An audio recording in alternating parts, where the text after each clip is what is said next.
आणि एक महत्त्वाची बातमी आहे छत्रपती संभाजीनगरमधनं गुजरातच्या दोन्ही आंदोलकांचं विभागीय आयुक्तालयासमोर उपोषण सुरू आहे। गुजरातच्या तरुणांचं सीजेपी विरोधात आंदोलन सुरू आहे। मनीष ब्रह्मभट्ट आणि राहुल पांड्या हे दोघेही गुजरातवरून आलेत आणि त्यांचं उपोषण सुरू आहे। सीजेपीच्या कार्यशैलीवर आक्षेप घेत काल या दोघांनीही अभिजित दिपकेंच्या घराबाहेर आंदोलन केलं होतं। आज त्यांचं विभागीय आयुक्त कार्यालयासमोर उपोषण सुरू आहे। विना परवाना आंदोलन केल्याप्रकरणी काल या दोघांनाही पोलिसांनी ताब्यात घेतलं होतं।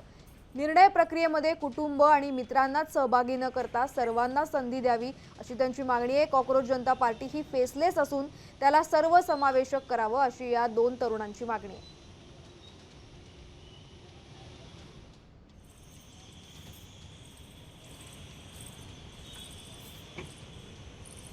तर संभाजीनगर मधली दृश्य आहेत। हे दोन तरुण गुजरातमधनं आलेत। अभिजित दिपके आणि सीजेपीच्या विरोधात हे आंदोलन करतायत। सीजेपीनं त्यांच्या कार्यशैलीवर या दोघांचा आक्षेप आहे। दिपकेंच्या घरासमोर काल या दोघांनी आंदोलन केलं होतं।